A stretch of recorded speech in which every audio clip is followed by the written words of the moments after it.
अस्सलाम वालेकुम, कैसे हैं आप सब। तो आज हम स्टार्ट करने जा रहे हैं एक्सरसाइज 5C का क्वेश्चन नंबर 2। तो मेरे पास ये बुक 1 है जिसको हम D1 भी बोलते हैं और उसका ये अपडेटेड 7th एडिशन यानी न्यू एडिशन मेरे पास मौजूद है। इस न्यू एडिशन का ये चैप्टर नंबर 5 चल रहा है। मैंने इस चैप्टर नंबर 5 के नेम से एक सेपरेट प्लेलिस्ट बना दी है, उसका लिंक भी नीचे डिस्क्रिप्शन में दे दिया है ताकि आपको इस चैप्टर से रिलेटेड तमाम सोल्यूशंस एक ही जगह पर आसानी से मिल सकें। इसके अलावा आपको डिस्क्रिप्शन में मेरे फेसबुक पेज का लिंक भी मिल जाएगा। आप इसी फेसबुक पेज के थ्रू अपने क्वेश्चन को, सजेशंस को मुझ तक भी पहुंचा सकते हैं।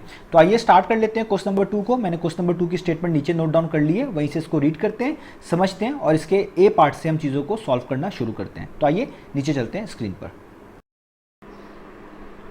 तो अब आपको सामने स्क्रीन पर क्वेश्चन नंबर 2 की स्टेटमेंट लिखी हुई नजर आ रही है, नीचे ए पार्ट भी लिखा हुआ नजर आ रहा है। हम पहले स्टेटमेंट को समझेंगे और उसके बाद ए पार्ट से स्टार्ट करेंगे। तो स्टेटमेंट में लिखा हुआ है expand and simplify each of the following expression, यानी आपको क्वेश्चन में कहा जा रहा है कि आपने एक्सपैंड भी करके दिखाना है और सिंप्लीफाई भी करके दिखाना है क्वेश्चन नंबर 2 के तमाम पार्ट्स को। यानी क्वेश्चन नंबर 2 के तमाम पार्ट्स को आपने एक्सपैंड भी करना है और सिंप्लीफाई भी करना है, यही क्वेश्चन की स्टेटमेंट में कहा गया है। अब एक्सपेंशन का या एक्सपैंड करने का मीनिंग क्या होता है? एक्सपैंड करने का मीनिंग होता है कि ब्रैकेट्स को हटाना, ब्रैकेट्स को रिमूव करना, या यूं भी कह सकते हैं कि एक्सपैंड करने का मीनिंग होगा कि आपने ब्रैकेट्स को हटाना होगा और ब्रैकेट्स के बाहर लिखे हुए नंबर को अंदर लिखी हुई तमाम टर्म से मल्टीप्लाई कराना होगा। इसी को हम बोलेंगे एक्सपेंशन। ये भी आप सीखेंगे भी कि किस तरीके से हम ब्रैकेट्स को हटाते हैं और उसके बाद उनके जो बाहर टर्म लिखी होती है या बाहर जो भी नंबर या साइन लिखा होता है उसको अंदर तमाम टर्म से मल्टीप्लाई करके लिख देते हैं। यही उस चीज़ की एक्सपेंशन कहलाती है। अभी इन शॉर्ट आप ये आइडिया अपने जहन में रख लें कि एक्सपेंशन का मीनिंग ये लिया जाएगा कि आपने ब्रैकेट्स को रिमूव करना है। आगे लिखा हुआ है सिंप्लीफाई, यानी सिंप्लीफाई भी करके दिखाना है। सिंप्लीफाई करने का मतलब होता है चीज़ों को सिंपलर फॉर्म में कन्वर्ट करना। यानी जब आप एक्सपैंड कर चुके होंगे तो जो टर्म्स ऐड हो सकती होंगी उनको ऐड कर देना, सब्ट्रैक्ट हो सकती हैं तो सब्ट्रैक्ट कर देना, या मल्टीप्लाई डिवाइड हो सकती होंगी तो मल्टीप्लाई डिवाइड कर देना। यही चीज़ों की सिंप्लीफिकेशन कहलाता है। तो चीज़ों को सिंपलर फॉर्म में कन्वर्ट करना ही उनकी सिंप्लीफिकेशन होती है। तो आपने क्वेश्चन नंबर 2 के तमाम पार्ट्स में एक्सपैंड भी करना है और साथ साथ सिंप्लीफाई भी करना है। तो आइए अब स्टार्ट करते हैं ए पार्ट को। तो देखें ए पार्ट आपके सामने लिखा हुआ है, यहाँ पे लिखा हुआ है 5, आगे राउंड ब्रैकेट्स लगी हुई है, इनको हम राउंड ब्रैकेट्स बोलते हैं जो यहाँ पे लगी हुई है। और ये जो राउंड ब्रैकेट्स के अंदर लिखा हुआ है वो है a+2b। और इस पूरी चीज को आपने समझना है कि यहाँ पे ये मुराद ली जाएगी कि 5 बेसिकली मल्टीप्लाई हो रहा है a+2b के साथ। जब भी राउंड ब्रैकेट्स के बाहर कोई भी टर्म या कोई भी नंबर लिखा हो, इससे यही मतलब लिया जाएगा कि बाहर लिखा हुआ नंबर या टर्म अंदर लिखी हुई तमाम टर्म से मल्टीप्लाई हो रहा है, या यूं भी कह सकते हैं बाहर लिखा हुआ नंबर इस पूरी ब्रैकेट से मल्टीप्लाई हो रहा है। ये दोनों तरीकों से चीज़ों को समझा भी जा सकता है और कहा भी जा सकता है। तो देखें, जब भी क्वेश्चन में राउंड ब्रैकेट्स आएंगी आपने सबसे पहले राउंड ब्रैकेट्स को ही सॉल्व करना होगा। अब आपको 5 के आगे ये राउंड ब्रैकेट्स नजर आ रही है तो आपको पहले राउंड ब्रैकेट्स को ही सॉल्व करना होगा। और राउंड ब्रैकेट्स को सॉल्व करने का मतलब है इनको एक्सपैंड करना, इन ब्रैकेट्स को हटाना। और वो मैं आपको बता ही चुका हूं कि एक्सपेंशन का मतलब क्या होता है। एक्सपेंशन का मतलब होता है ब्रैकेट्स को हटाया जाएगा और जो बाहर लिखा हुआ नंबर है उसको अंदर लिखी हुई तमाम टर्म से अलग अलग मल्टीप्लाई करके लिख दिया जाएगा। यही कहलाती है इसकी एक्सपेंशन। अब ये जो हम करते हैं ना कि बाहर लिखे हुए नंबर को ब्रैकेट के अंदर लिखी हुई तमाम टर्म से अलग अलग मल्टीप्लाई कर देते हैं, इसको हम डिस्ट्रीब्यूटिव प्रॉपर्टी या डिस्ट्रीब्यूटिव लॉ भी बोलते हैं। ये भी आपने जहन में रखना है। यही डिस्ट्रीब्यूटिव प्रॉपर्टी आपको हेल्प कर रही होती है ब्रैकेट्स को इस तरीके से एक्सपैंड करने में। तो आइए स्टार्ट करते हैं, क्योंकि सबसे पहले इन राउंड ब्रैकेट्स को हमने सॉल्व करना है। ये जो अगली टर्म है -3b, इसको तो भी वैसे ही उतारना पड़ेगा, पहले हमें इस राउंड ब्रैकेट्स को मैनेज करना है। तो एक्सपेंशन करेंगे। एक्सपेंशन का तरीका वही है कि जो बाहर लिखा हुआ नंबर है उसको अंदर लिखी हुई तमाम टर्म से मल्टीप्लाई किया जाए और सेपरेटली नीचे उतार लिया जाए। तो पहले आपने 5 को पहली लिखी हुई टर्म यानी a से मल्टीप्लाई करना है। तो यहाँ पे मैं रफ में करके दिखाता हूँ। आपने 5 को किससे मल्टीप्लाई करना है? a से। तो 5 मल्टीप्लाई बाय a क्या होता है? 5 है। आपको पता है। आप इस चीज़ को ऐसे भी समझ सकते हैं कि आप लिखें 5 मल्टीप्लाई बाय a के साथ कुछ नहीं लिखा हुआ 1 लिख लें ताकि आपके लिए आसानी हो जाए, और a को वैसे लिख लें। तो इस तरह भी करें तो 5 1 टाइम्स कितना होता है? नंबर को नंबर से मल्टीप्लाई करें, यानी 5 1 टाइम्स 5 और a साथ वैसे ही, तो 5 है। दोनों तरीकों से समझा जा सकता है। तो जब आपने 5 को a से मल्टीप्लाई किया तो यहाँ पे क्या बन गया? 5 है। याद रखिएगा, आप एक पॉजिटिव नंबर को अंदर लिखी हुई तमाम टर्म्स से मल्टीप्लाई कर रहे हैं। अगर बाहर कोई नेगेटिव नंबर होता और उसको आप अंदर मल्टीप्लाई कर रहे होते टर्म्स के साथ, तो साइन टर्म्स के चेंज होते। जब भी बाहर कोई पॉजिटिव नंबर होगा तो अंदर ब्रैकेट्स के साइन चेंज नहीं हुआ करेगा जब ब्रैकेट्स को रिमूव किया करेंगे, लेकिन जब बाहर कोई नेगेटिव नंबर होगा या नेगेटिव साइन होगा अंदर टर्म्स का साइन लाजमी चेंज होंगे। ये आपने ख्याल रखना है। तो 5 को आपने a से मल्टीप्लाई करवा दिया, अब 5 को 2b से मल्टीप्लाई करना है, क्योंकि अगली टर्म क्या है? Positive 2b। तो आप लिखेंगे 5 5 मल्टीप्लाई बाय पॉजिटिव 2b। अब मैं इनको पॉजिटिव कह रहा हूँ, इसका मतलब यही है कि दोनों पॉजिटिव है, इन दोनों के पीछे कोई साइन नहीं है, इनको पॉजिटिव ही कंसीडर किया जाएगा। आप पॉजिटिव लिख लें तो भी ठीक है, ना लिखें तो भी ठीक है। तो नंबर को नंबर से मल्टीप्लाई कर दें, यानी 5 को 2 से कर दें, तो 5 2 टाइम्स कितना होता है 10, और b को साथ वैसे लिख लें। तो इसका मतलब है 5 को जब आप 2b से मल्टीप्लाई करेंगे तो आएगा 10b। तो इसलिए यहाँ पे लिख दें पॉजिटिव 10b। मैंने आपको वैसे भी कहा था हम साइन चेंज नहीं होंगे, तो देखिए प्लस है तो प्लस वैसे ही आ गया क्योंकि बाहर पॉजिटिव नंबर था, नेगेटिव होता तो साइन चेंज होते। और ये चीज़ यूँ भी समझ सकते हैं कि 5 के पीछे कोई साइन नहीं है तो पॉजिटिव है, 2b के पीछे भी कोई साइन नहीं है तो पॉजिटिव है। सो प्लस प्लस क्या होता है मल्टीप्लिकेशन केस में प्लस, तो प्लस लिखना होता है, तो प्लस लिख दिया। और 5 को 2b से जब मल्टीप्लाई करेंगे जिस तरह ऊपर करके बताया तो वो 10b आएगा। तो आंसर क्या आता है पॉजिटिव 10b, इसलिए मैंने यहाँ पे पॉजिटिव 10b लिखा है। ये मैं आप चीज़ों को एक्सप्लोर करके इसलिए बता रहा हूँ ताकि कोई भी कंफ्यूजन ना रहे। तो पॉजिटिव नंबर से मल्टीप्लाई हुआ, पॉजिटिव ही आंसर मिला, सो पॉजिटिव 10b। अब ये जो नेगेटिव 3b है इसको आपने एज इट इज़ वैसे का वैसे नोट डाउन कर लेना है। अब आप इस स्टेज पे देखें कहीं पे भी एक्सपेंशन करने की जरूरत नहीं है क्योंकि आपको ब्रैकेट्स नजर ही नहीं आ रही। अब आपने सिंप्लीफाई करना है। सिंप्लीफाई का मतलब ये लिया जाएगा कि आपने लाइक टर्म्स ढूंढनी है। लाइक टर्म्स क्या होती हैं? ऐसी टर्म जो एक जैसी दिखे या जिसमें एक जैसा वेरिएबल या लेटर आ रहा हो। जैसे आप देखें ये पहली टर्म जो है 5a है, आपको ऐसी कोई भी टर्म नहीं दिख रही जिसमें a आ रहा हो। इसका मतलब है 5a एक अकेली टर्म है, आपने इसको एज इट इज ही नोट डाउन कर लेना है। तो ये मैंने नोट डाउन कर लिया। तो अब आगे जो दो टर्म्स लिखी हुई हैं वो दोनों की दोनों लाइक टर्म्स है। क्यों? क्योंकि आप देख सकते हैं यहाँ पे लिखा हुआ है प्लस 10b और यहाँ पे लिखा हुआ है माइनस 3b। इन दोनों टर्म्स के साथ आप देख सकते हैं इन दोनों टर्म्स में b आपको नजर आ रहा है 10 के साथ भी और 3 के साथ भी। इसका मतलब ये दोनों एक जैसी टर्म्स हैं, लाइक टर्म्स हैं और एक साथ भी लिखी हुई हैं। अब इन्हें कैसे सॉल्व करेंगे? आप देखें 10 के पीछे प्लस का साइन है और 3b के पीछे आपके पास माइनस का साइन है। सो प्लस माइनस क्या होता है? माइनस। अब यहाँ पे लिख भी देता हूँ, प्लस माइनस क्या होता है? माइनस। यानी माइनस करना है। एडिशन या सब्ट्रैक्शन के केस में जो साइन बनता है वो करना होता है, यानी 10 में से 3 को माइनस करना है। तो 10 माइनस 3 कितना होता है? 7। और 10 के साथ भी b था, 3 के साथ भी b था, तो इधर आंसर के साथ भी b आपने लाजमी लगा देना है। सो 10b माइनस 3b कितना हो गया? 7b। अब साइन हमेशा प्लस या माइनस के केस के अंदर बड़ी वैल्यू का आता है। 10 और 3 में से जो बड़ी वैल्यू वो 10 है, तो हर टर्म का साइन उसके पीछे होता है। तो 10 के पीछे देखें क्या है? प्लस। तो यहाँ पे आप क्या लगा देंगे? प्लस। इसका मतलब ए पार्ट का आंसर आ गया 5a प्लस 7b। तो हमने यहाँ पे एक्सपेंशन भी करी और सिंप्लीफिकेशन भी करी। तो ये हो गया इसका ए पार्ट। अब इसी तरीके से हम इसके करते हैं बाकी पार्ट्स। तो अब आपको सामने स्क्रीन पर बी पार्ट लिखा हुआ नजर आ रहा है। तो बी पार्ट पे हम देख सकते हैं लिखा हुआ 7 जो कि मल्टीप्लाई हो रहा है p प्लस 10q के साथ, आगे प्लस का साइन है और इसके आगे 2 लिखा हुआ है जो कि मल्टीप्लाई हो रहा है 6p प्लस 7q के साथ। तो यहाँ पे आपको 2 दफा राउंड ब्रैकेट्स देखने को मिल रही हैं। तो आपने वही क्वेश्चन करना है उसी तरीके से जिस तरह आपको ए पार्ट समझाया है कि जहां जहां पर राउंड ब्रैकेट्स आ रही हैं आपने इनको एक्सपेंड करना है। और एक्सपेंड करने की अप्रोच क्या यूज करी जाएगी? वही अप्रोच जिसको हम डिस्ट्रीब्यूटिव लॉ या डिस्ट्रीब्यूटिव प्रॉपर्टी भी बोलते हैं, जिसका मीनिंग ये होता है कि आपको राउंड ब्रैकेट्स के बाद जो भी नंबर लिखा हुआ नजर आ रहा है उस नंबर को अंदर लिखी हुई तमाम टर्म से अलग अलग मल्टीप्लाई करते जाएं और लिखते जाएं, यही उसकी एक्सपेंशन होगी। तो पहले स्टार्ट करते हैं यहाँ पे 7 के साथ। तो अगर आपने इस p प्लस 10q के जो दोनों तरफ ब्रैकेट्स लगी हुई है, राउंड ब्रैकेट्स, इनको हटाना है तो बाहर लिखे हुए 7 को अंदर तमाम लिखी हुई टर्म से मल्टीप्लाई करवाना होगा। तो क्या करना पड़ेगा? पहले 7 को p से मल्टीप्लाई करना पड़ेगा। तो आपको पता है 7 को p से मल्टीप्लाई करेंगे तो कितना आ जाएगा? 7p। मैं आपको पीछे ए पार्ट में भी समझा चुका हूं ये चीजें। आगे आप देखें प्लस का साइन है, आप प्लस का साइन लिखेंगे क्योंकि 7 भी प्लस है तो प्लस प्लस क्या होता है? प्लस ही होता है। अगर बाहर नेगेटिव नंबर होता तो अंदर साइन चेंज किया जाता क्योंकि बाहर पॉजिटिव नंबर है। सो पॉजिटिव 7 को पॉजिटिव 10 से करेंगे तो पॉजिटिव ही आंसर आएगा, इसलिए मैंने यहाँ पर पॉजिटिव साइन यूज किया है। तो 7 को 10q से करना है तो पहले नंबर को नंबर से मल्टीप्लाई कर ले। 7 10 टाइम्स कितना होता है? 70। और ये जो लेटर होता है q साथ लिखा हुआ है इसको साथ वैसे लिख लें। इसका मतलब 7 को जब आपने 10q से मल्टीप्लाई किया तो आंसर क्या आया? 70q। अब इसी तरीके से आगे चलें, यहाँ पे भी एक पॉजिटिव नंबर है पॉजिटिव 2, तो पॉजिटिव साइन लिख लें। अब इस 2 को भी आपने जिस तरह पहली वाली ब्रैकेट सॉल्व करी है इधर भी ऐसे ही करेंगे। इस 2 को भी अंदर आपने टर्म से मल्टीप्लाई करवाना है। तो 2 को पहले आप मल्टीप्लाई करवाएंगे 6p के साथ। तो नंबर को नंबर से करवा दें मल्टीप्लाई। 2 6 टाइम्स कितना होता है? 12 और लेटर साथ वैसे लिख दें p। इसका मतलब है 2 को 6p से मल्टीप्लाई करेंगे तो कितना आएगा? 12p। अब इस पॉजिटिव 2 को पॉजिटिव 7 से करवाना है। अगेन बाहर एक पॉजिटिव नंबर है तो अंदर साइन चेंज करने की जरूरत नहीं है। सो प्लस प्लस क्या होता है? प्लस प्लस ही लिखना पड़ेंगे। तो 2 को 7q से मल्टीप्लाई करवाना है तो नंबर को नंबर से करवा दें, 2 7 टाइम्स कितना होता है 14, और लेटर साथ वैसे लिख दें, यानी क्यू साथ वैसे लिख दें। तो हमने एक्सपेंशन तो कर ली, आप देख सकते हैं ब्रैकेट सब कहीं पे भी लिखी हुई नजर नहीं आ रही। अब जस्ट सिंप्लीफाई करना है, तो सिंप्लीफाई करने के लिए आपको देखना पड़ता है लाइक टर्म्स को, कौन सी टर्म्स एक जैसी दिख रही हैं। आप देख सकते हैं जो पहली वाली टर्म है और ये थर्ड वाली टर्म है, इन दोनों टर्म्स में पी लिखा हुआ है, दोनों में पी लेटर आ रहा है, तो इसी को बोलते हैं लाइक टर्म, जिनमें सेम लेटर्स आ रहे हो। तो आपने इनको ग्रुप कर लेना है, इनको एक साथ लिख लेना है। तो आप पहले लिखें पहली वाली टर्म 7p, इसके बाद लिखिए अगली वाली टर्म, अगली वाली टर्म के पीछे प्लस है साइन, तो इसलिए वो यूज करेंगे प्लस 12p। अब इसके अलावा q वाली टर्म्स ही बची हैं, ये भी एक दूसरे के लिहाज से लाइक टर्म्स ही हैं, एक जैसी हैं, तो इनको इसके बाद लिख लें। तो पहले लिखते हैं 70q को, उसके पीछे प्लस का साइन है तो लिखेंगे प्लस 70q, और फिर लिखेंगे अगली टर्म को जो कि 14q है, उसके पीछे प्लस का साइन है तो लिखेंगे प्लस 14q। अब आप इनको ऐड कर सकते हैं क्योंकि लाइक टर्म्स को ऐड सब्ट्रैक्ट किया जा सकता है।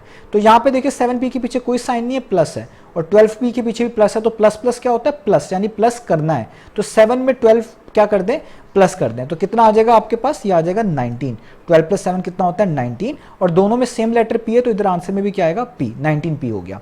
आगे चलें, प्लस 70q प्लस 14q, दोनों प्लस हैं, प्लस प्लस प्लस होता है यानी प्लस करना है, तो 70 में आपने क्या कर देना है प्लस 14 प्लस कर देना है, तो कितना आ जाएगा 84। यहाँ पे 84 लिखे, दोनों में q लेटर है, q भेजे, q लिख दें यहाँ पर, और साइन बड़ी वैल्यू का ही आता है। 7p और 12p में 12 बड़ा था, उसके पीछे प्लस था, तो देखिए पॉजिटिव ही आया, इसके पीछे कुछ नहीं लिखा हुआ, पॉजिटिव ही कंसीडर करेंगे। और 70 प्लस 14q किया तो 84q आया, तो 70 बड़ा है, यहाँ पर वैल्यू बड़ी है, उसके पीछे प्लस का साइन है, तो आपको यहाँ पे क्या लगाना पड़ेगा प्लस का साइन। इसका मतलब बी पार्ट का आंसर आ गया 19p प्लस 84q। अब चलते हैं सी पार्ट की तरफ।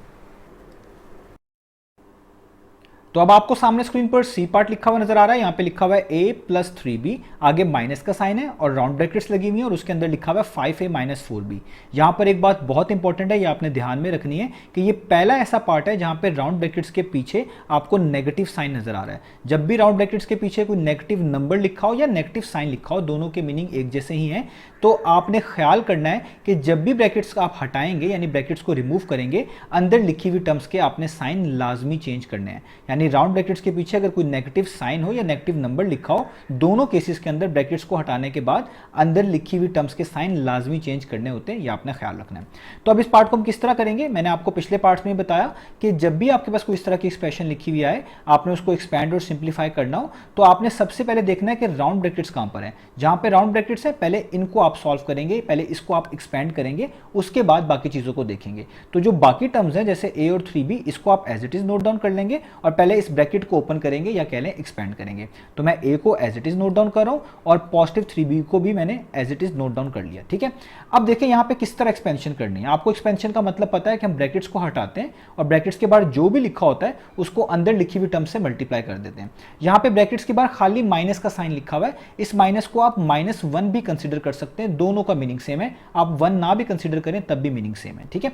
तो अब आपने ब्रैकेट्स को हटाना है और इस नेगेटिव साइन को इन दोनों टर्म से अलग अलग मल्टीप्लाई करके लिख देना है, जिसका मतलब यही होगा कि माइनस जब भी बाहर होता है राउंड ब्रैकेट्स के बाहर और आप उसको अंदर अप्लाई कर रहे होते हैं ब्रैकेट्स के अंदर लिखी हुई टर्म्स पे, वो हमेशा उनकी टर्म्स का साइन को चेंज कर देता है। तो 5a के पीछे कोई साइन नहीं, आप देखें प्लस का साइन है, तो जब ये माइनस इस पॉजिटिव 5a पे अप्लाई होगा तो पहले साइन को देखेंगे, माइनस प्लस माइनस। आपने याद रखना है माइनस प्लस क्या होता है माइनस, क्योंकि ये मल्टीप्लीकेशन का केस है तो जो साइन बनेगा उसको लिख देना है। सो माइनस प्लस माइनस, मैंने माइनस लिख दिया और आगे 5a को वैसे का वैसे उतार लेंगे। अगर बाहर कोई 2 3 4 लिखा होता है इस माइनस के आगे तो जाहिर बात है उस नंबर को भी 5a से मल्टीप्लाई कराना पड़ता, लेकिन जब बाहर सिर्फ माइनस का साइन हो तो आपके लिए काम आसान हो जाता है। अब जस्ट अंदर वाले टर्म्स के साइन चेंज करते जाएं, वो इसकी एक्सपेंशन कहलाती है। तो माइनस को 5a पे अप्लाई कर दिया, वो हो गया -5a। अब इस सेम माइनस साइन को -4b पे अप्लाई करना है, तो पहले इनके साइन को देखेंगे, माइनस माइनस प्लस, तो ये माइनस माइनस क्या होता है प्लस, यानी प्लस लिख देना है, तो आप प्लस लिख दें और आगे 4b को as it is note down कर लें। तो अब आप देख सकते हैं कि ब्रैकेट्स के अंदर जो टर्म्स थी उनके साइन चेंज हो चुके हैं। 5a के पीछे प्लस था, माइनस आ चुका है, 4b के पीछे नेगेटिव था, प्लस आ चुका है। इसीलिए इस चीज़ का ख्याल रखा जाएगा कि जब भी बाहर नेगेटिव साइन आए ब्रैकेट्स के या बाहर कोई नेगेटिव नंबर आ जाए, दोनों की मीनिंग सेम ही है, तो अंदर लिखी हुई टर्म्स के साइन चेंज होते हैं जब ब्रैकेट्स को ओपन किया जाता है। तो देखिए मैंने जब ब्रैकेट्स हटाई हैं या ओपन किए, टर्म्स के साइन चेंज हो चुके हैं। अब जब आपने यहां तक कर लिया, अब आपने सिंप्लीफिकेशन करनी है लाइक टर्म्स वाले प्रोसीजर से। आपने देखना कौन सी टर्म्स हैं जो आपको एक जैसी दिखती है, जिनको हम लाइक टर्म्स बोलते हैं। लाइक टर्म्स का मतलब होता है ऐसी टर्म जिसमें आपको सेम लेटर या वेरिएबल नजर आता है। तो आप देखिए जो पहली टर्म है उसमें भी ए लिखा हुआ है और जो तीसरी टर्म है उसमें भी -5 के आगे ए लिखा हुआ है। तो ये लाइक टर्म्स है, ये एक जैसी टर्म्स है, इनको आपने एक साथ लिख लेना है। यानी ए को आप as it is note down कर लें और 5a के पीछे नेगेटिव साइन है तो इसी साइन के साथ इसको लिखेंगे। हर टर्म के जो पीछे साइन होता है वो यूज करते हैं, तो यहाँ पे इसके आगे लिख देंगे -5a। इसी तरीके से आप देख सकते हैं ये जो दूसरी टर्म है 3b और ये जो आखिरी में लिखी हुई है 4b, इन दोनों में 4b यानी इन दोनों के अंदर b नजर आ रहा है, तो इसका मतलब है ये भी एक जैसी टर्म्स है क्योंकि इन दोनों में सेम लेटर या वेरिएबल मौजूद है। तो पहले हम लिख लेंगे 3b, इसके पीछे प्लस का साइन है तो लिखेंगे +3b, उसके बाद लिख लेंगे 4b, उसके पीछे प्लस का साइन है तो +4b। तो देखिए मैंने इनकी ग्रुपिंग कर ली, ए वाली टर्म्स अलग, बी वाली टर्म्स अलग। ए के साथ कुछ नहीं लिखा हुआ आप खुद से 1 लिख सकते हैं, जिसके साथ कुछ ना लिखा हो आप खुद से 1 कंसीडर कर सकते हैं, इससे सवाल पे कोई फर्क नहीं पड़ता। अब आगे सॉल्व करते हैं। अब देखिए 1a के पीछे कोई साइन नहीं है, जिसके पीछे कोई साइन ना हो आप खुद से क्या कंसीडर करते हैं, प्लस। तो देखिए प्लस माइनस क्या होता है, माइनस, क्योंकि ये एडिशन या सब्ट्रैक्शन का केस हो तो जो भी साइन बन रहा होता है वो करना होता है, परफॉर्म करना होता है। यानी प्लस माइनस क्या बनता है, माइनस, यानी माइनस कर देना है। किसको, आसानी के लिए आप 5 में से 1 निकाल दें क्योंकि माइनस करना है। तो 5 - 1 कितना होता है, 4।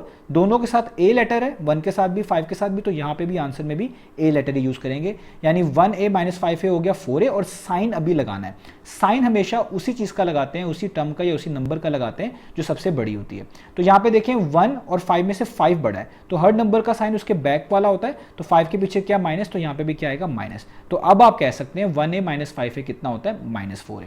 आगे चलते हैं तो देखें +3b + 4b लिखा हुआ है, यानी प्लस प्लस प्लस। आपको पता है प्लस प्लस क्या होता है, प्लस, यानी प्लस करना है। तो 3b में 4b ऐड करने हैं, तो यूं कर सकते हैं कि 3 में 4 पहले ऐड कर दें, 3 + 4 कितना होता है, 7।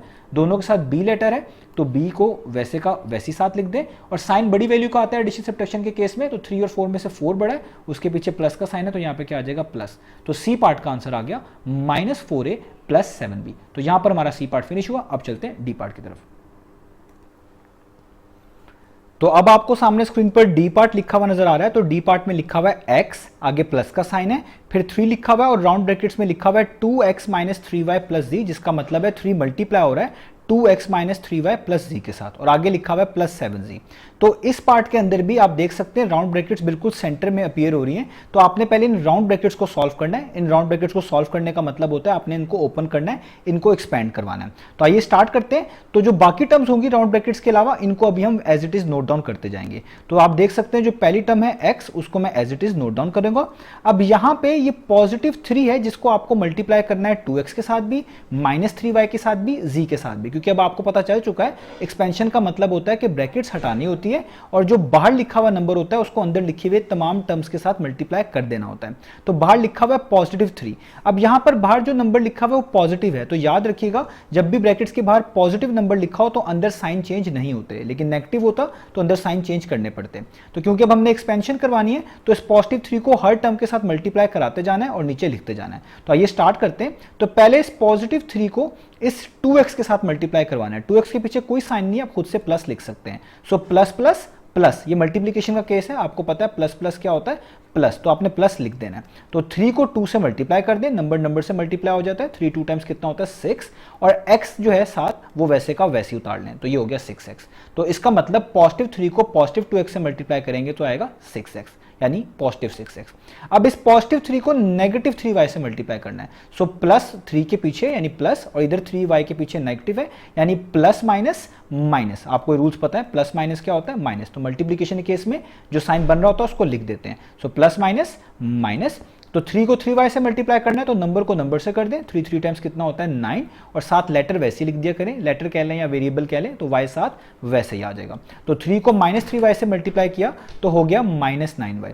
अब इसी सेम +3 को इस लास्ट वाले लेटर से यानी +z से भी मल्टीप्लाई करना है। तो 3 के पीछे प्लस का साइन था, इधर भी z के पीछे प्लस है, तो प्लस प्लस प्लस, पहले भी बता चुका हूं, तो प्लस लिख दें। और 3 को जब z से मल्टीप्लाई करेंगे तो 3 × z कितना होता है 3z, तो ये मैंने लिख दिया इसको, ठीक है, यानी 3z से मल्टीप्लाई होकर क्या आ गया 3z। तो आप देख सकते हैं बाहर पॉजिटिव नंबर्स लिखा था, पॉजिटिव 3 था, इसलिए अंदर साइन चेंज नहीं हुए। 2x के पीछे प्लस था तो मल्टीप्लाई करने के बाद 6x के पीछे भी प्लस है, 3y के पीछे नेगेटिव था तो यहाँ पे भी नेगेटिव है, z के पीछे प्लस था तो यहाँ पे प्लस है। लेकिन अगर कोई नेगेटिव नंबर आप मल्टीप्लाई करते इन अंदर वाली टर्म्स के साथ तो साइन जरूर चेंज होते। ये जो पॉजिटिव 7z है इसको आप एज इट इज वैसे ही उतार लें, ये मैंने उतार लिया।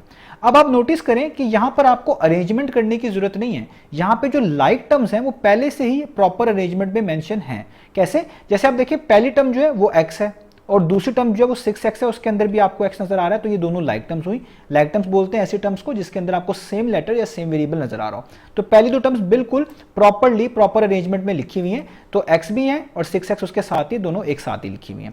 आगे आप देखिए लिखा हुआ -9y, y जैसी और कोई टर्म है ही नहीं, तो इसका मतलब है ये टर्म पहले से अपनी जगह पे ठीक लिखी हुई है, इसको हम किसी के साथ प्लस माइनस कर नहीं सकते, तो ये पहले से अपनी जगह पे ठीक है। आगे आप देखिए आखिरी दोनों टर्म्स के अंदर z आ रहा है, तो ये दोनों भी लाइक टर्म्स हैं, एक जैसी हैं, ये भी अपनी प्रॉपर अरेंजमेंट में लिखी हुई है, एक साथ ही लिखी हुई है, तो यानी आपको कोई भी टर्म को आगे पीछे करने की जरूरत नहीं है। तो अब जस्ट सॉल्व करेंगे, तो x के पीछे कुछ नहीं लिखा हुआ, जिसके पीछे कुछ ना लिखा, आप खुद से क्या लिख सकते हैं 1, क्योंकि 1 x से मल्टीप्लाई भी होगा तो कोई फर्क नहीं आएगा। आप 1 लिख लें तो भी ठीक है, ना लिखें तो भी ठीक है। और इस टर्म का जो साइन है वो भी पॉजिटिव कंसीडर किया जाएगा क्योंकि पीछे कोई साइन नहीं है, तो ऐसे केसेस में यहाँ पे हम क्या कंसीडर करते हैं प्लस। अब सॉल्व करते हैं तो प्लस प्लस प्लस, ये आपको पता है प्लस प्लस क्या होता है प्लस, और एडिशन और सब्ट्रैक्शन के केस में प्लस करना होता है, लिखना नहीं होता, करना होता है। तो इसका मतलब है इस नंबर में ये वाला नंबर ऐड कर दें, 6x में 1x ऐड करना है, जिसका मीनिंग है 6 में क्या ऐड कर दें पहले 1, 6 + 1 कितना होता है 7, और साथ जो वेरिएबल है वो वैसे उतार लें, x साथ वैसे, क्योंकि x 1 के साथ भी आ रहा है 6 के साथ भी आ रहा है। इसका मतलब हुआ 1x + 6x क्या होता है 7x। साइन प्लस का ही आएगा, बड़ी वैल्यू का आता है, 6 के पीछे प्लस है, तो आप यहाँ पे प्लस लगा दें तो भी ठीक है, ना लगाएं तो भी ऑब्वियस है। आगे चले तो 9 - 9y जैसी कोई और टर्म है ही नहीं, यानी कोई और टर्म है ही नहीं जिसमें y हो, जिसके साथ इसको सॉल्व करें, तो इसको as it is note down कर लें, तो -9 और y साथ एज इट इज। अब आगे देखिए +3z और +7z है, so plus plus plus, again plus करना है, तो 3 में आप पहले 7 ऐड कर दें, 3 + 7 कितना होता है 10, नंबर में नंबर ऐड कर दिया, दोनों में साथ लेटर z लिखा हुआ है, z साथ वैसे लिख दें। साइन हमेशा बड़ी वैल्यू का आता है प्लस एडिशन सब्ट्रैक्शन के केस में, तो 3 और 7 में से 7 बड़ा है, तो 7 के पीछे प्लस का है, तो यहाँ पे लगा दें प्लस। तो डी पार्ट का आंसर आ गया 7x - 9y + 10z, यही हमने फाइंड आउट करके दिखाना था। तो उम्मीद है आपको ये सारे पार्ट समझ आए होंगे। इंशाल्लाह अगले वीडियो से मिलेंगे बाकी सॉल्यूशंस के साथ।